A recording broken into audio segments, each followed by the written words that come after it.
The midwife had departed less than 60 minutes prior. Downstairs, the crimson stains were still being scrubbed from the bedding. My newborn son had entered the world a mere 7 hours earlier, resting quietly against my chest, while my entire physical form felt completely shattered and incorrectly reassembled. It was at that moment my husband appeared at our bedroom doorway, illuminated by the lamp he carried. Looking at his expression, I recognized immediately that he was anticipating something, and it was not the opportunity to cradle our infant. His focus was entirely on me. At 19 years of age, I had endured childbirth that very morning on the exact mattress where I now rested. Throughout my upbringing, absolutely no one, not my mother, not the midwife, nor any other woman in my life, had ever whispered a word about the marital obligations placed upon a wife on the very night she delivers a child. I grew up inside this world, deeply embedded within the Old Order Amish community, and I now give voice to the experiences we were forbidden from ever discussing openly. If you find value in discovering the unvarnished reality of plain life from someone who truly experienced it from within, please share this narrative with others, and reflect on this thought. Did you previously assume a woman was permitted to recuperate after labor? I am curious about what you imagined, because the actual reality is completely different. To fully grasp the events of that evening, it is essential to trace everything back to the source and comprehend how a woman's physical body is viewed in the society of my youth. Within my community, a wife's physical self was never truly her own property. Her body belonged first and foremost to the Almighty, secondly to her spouse, and lastly to her own self, provided there was anything left to claim. This principle was never conveyed with malice, it was simply the unspoken reality of our daily existence. The bishop routinely delivered sermons on Gelassenheit, emphasizing yielding, submission, and the total surrender of individual desires. A virtuous woman always yielded. She submitted entirely to the Ordnung, our unwritten set of rules regulating every facet of life. She surrendered to her spouse, and above all else, she yielded her physical form to its designated purpose, which meant bearing infants and maintaining the household.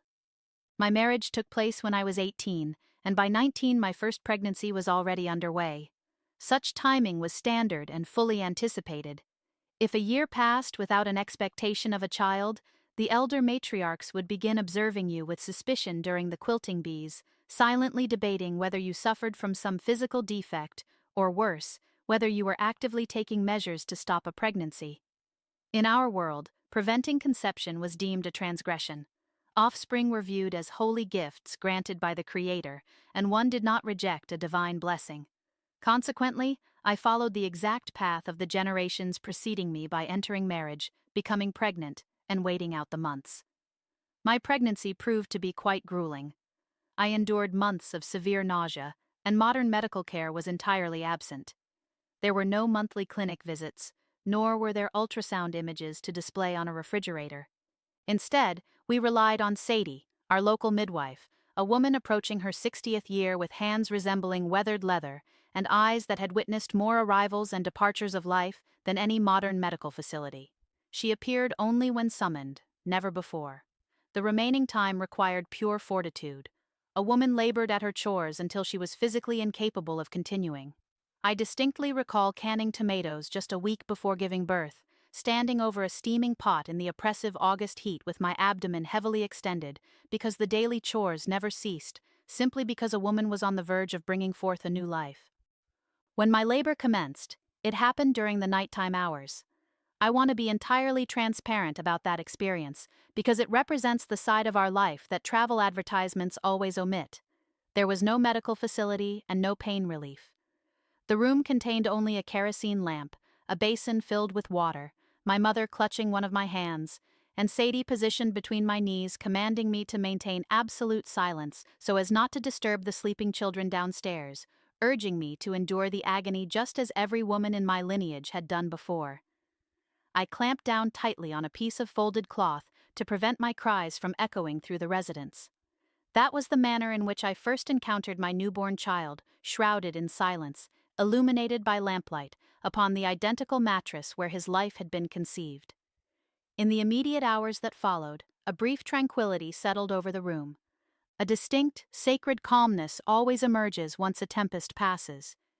Sadie cleansed my body, instructed me on how to position the infant for nursing, collected her belongings, and departed for her own home.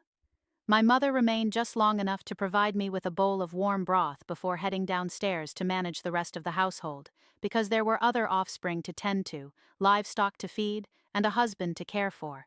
The entire world could not pause for a single woman resting in a bed. It was precisely then that my husband approached the doorway holding that lamp.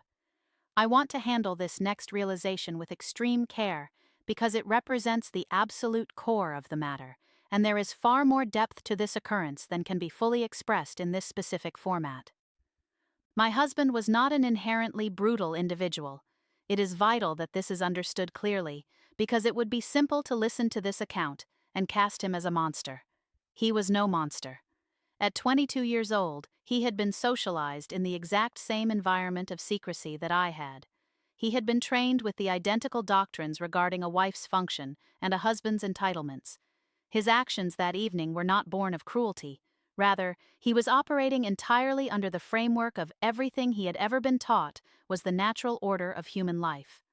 Within my community, there existed an unspoken understanding, never formally recorded or openly voiced, which circulated among the men. This understanding dictated that a wife's obligations to her spouse were never meant to be paused for long, and that a female who had just endured childbirth was expected to resume her marital role in every sense much quicker than any modern medical practitioner would ever advise. The entire concept of a postpartum healing period was non-existent. There was no expectation of 6 weeks of rest. There was scarcely even 6 days. The physical form was expected to mend according to divine timing and immediately return to its primary obligation.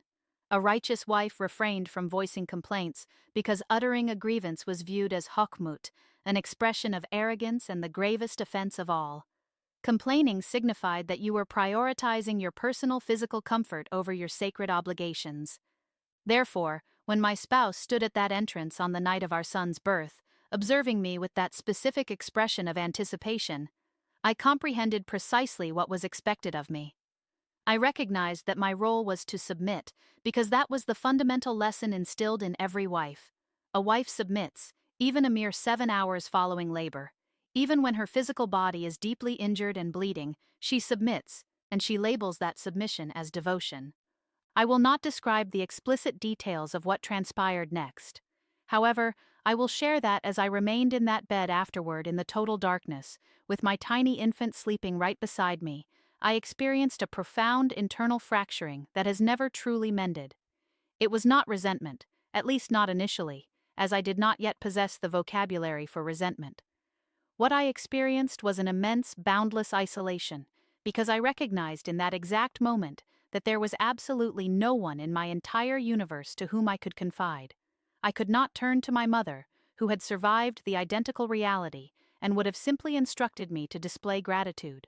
I could not turn to Sadie, who would have dismissed it as the standard way of life.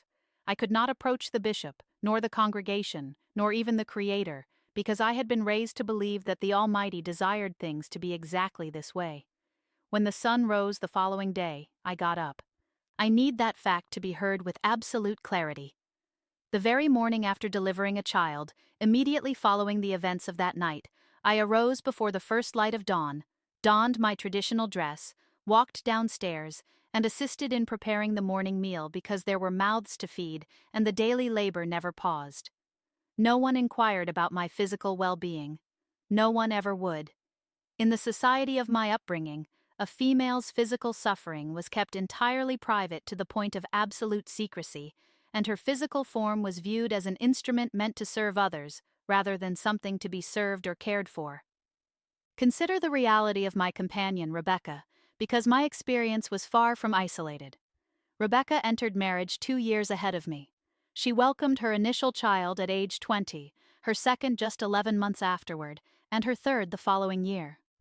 By her 25th year, she had already laid one deceased infant to rest alongside her surviving children, and her physical form was completely exhausted. I vividly recall a moment at a quilting bee when the two of us were positioned in a quiet corner, our faces leaning close over our needlework. She murmured to me so softly it was nearly imperceptible that she was uncertain how much more demands her physical frame could endure. She was not seeking pity, Rather, she was inquiring in the only guarded manner available to her whether this cycle constituted the entirety of existence.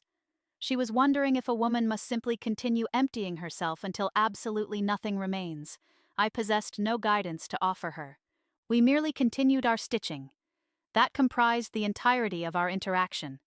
That was the sole method of communication permitted to us regarding such matters, whispered indirectly, masked as a different topic entirely, and left perpetually unresolved. It required years of professional psychological counseling after my departure from the community to finally comprehend that this secrecy was not an accidental byproduct. The secrecy was the foundational architecture of the system. A female who remains completely unaware that her mistreatment is unacceptable possesses no framework to challenge it. A woman who is convinced that her physical agony aligns with the desires of the Creator will tolerate conditions that no human being should ever be subjected to. She will categorize that tolerance as a sacred virtue, and she will subsequently train her own female offspring to replicate the behavior. This cycle of secrecy is precisely how the entire system sustains itself across generations, flowing from mother to daughter, without anyone ever uttering the explicit truths that could shatter the illusion. My counselor once shared an insight with me that has occupied my thoughts nearly every single day. She noted that control does not always manifest through overt force. Occasionally, control presents itself as a barred entryway. However, far more frequently in a society resembling the one that raised me, control manifests as a woman who was systematically deprived of the language required to realize that what she was enduring was anything other than entirely normal. I recall the precise moment when my awareness began to shift. It was a minor event, completely devoid of grand drama. I was 23 at the time. Our family had traveled into the local town to acquire provisions. I was seated in the horse-drawn carriage, waiting while my husband stepped inside the agricultural supply store. On the adjacent walkway, an English woman, an outsider to our faith, was standing with an infant secured to her torso in a modern fabric carrier. Another female passerby, a complete stranger, paused to chat with her, openly inquiring about her physical feelings, how her postpartum mending was progressing, whether she was successfully obtaining adequate rest, and if her spouse was assisting with the infant's care during the night. Sitting in that carriage, I overheard two absolute strangers on a public walkway conversing freely in broad daylight about a woman's physical body, her postpartum healing, and her fundamental entitlement to recuperate. In that moment, I experienced a sensation akin to severe dizziness. Throughout my 19 years within the culture that produced me, not a single soul had ever spoken to me as though my personal physical comfort held any significance whatsoever.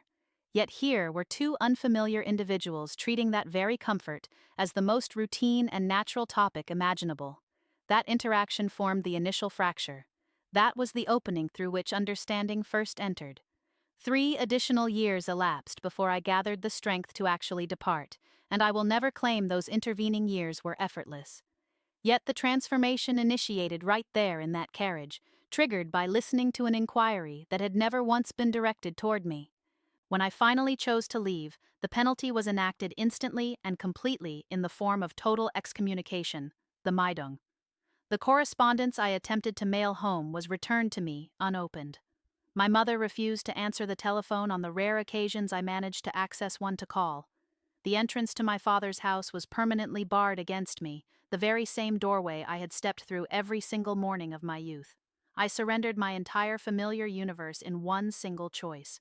I choose to be completely candid about that reality, because anyone who claims that escaping such a life requires no sacrifice is deceiving you.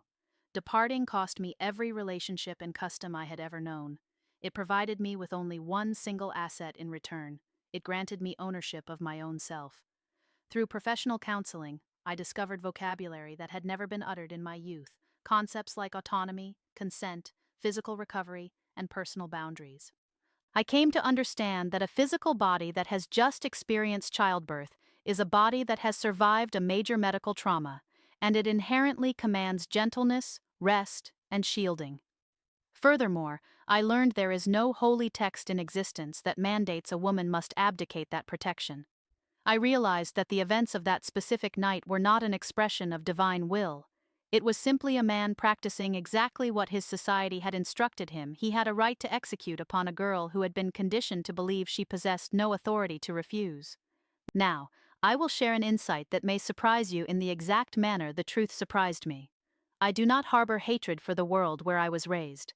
I want to present both of these realities to you simultaneously, because both of them coexist as truth. The Amish society provided me with genuine virtues.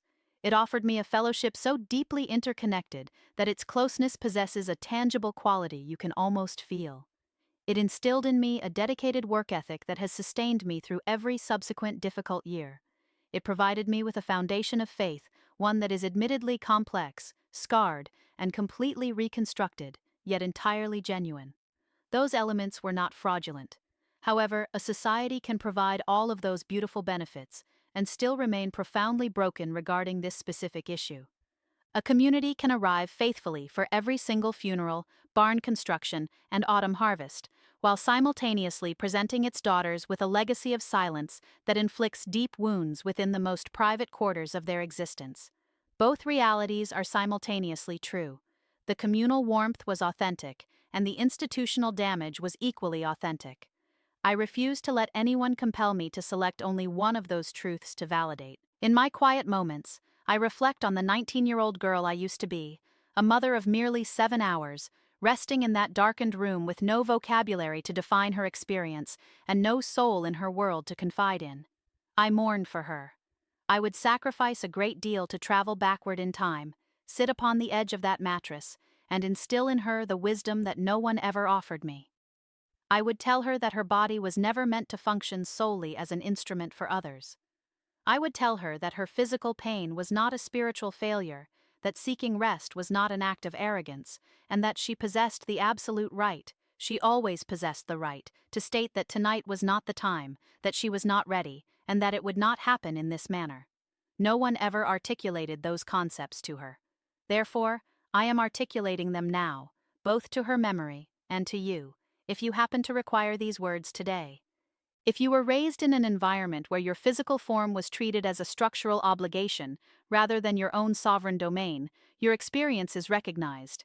If you were conditioned to believe that prioritizing your comfort equated to arrogance and that your silent endurance constituted sanctity, your experience is recognized. If you ever rested in the darkness during the early hours following the most grueling physical ordeal your body had ever encountered, realizing with certainty that no soul was going to inquire about your well-being, your experience is recognized. I am offering you the exact validation I wish someone had extended to me. You were never in the wrong for desiring to be protected and nurtured. That desire was never a flaw. It was the most fundamentally human aspect of your being, and you should never have been socialized to feel guilt because of it. If you have navigated a path similar to this, or if these insights resonate with your own journey, please share your thoughts below. Keep custody of your autonomy with great care, for that autonomy is precisely what has the power to preserve your life.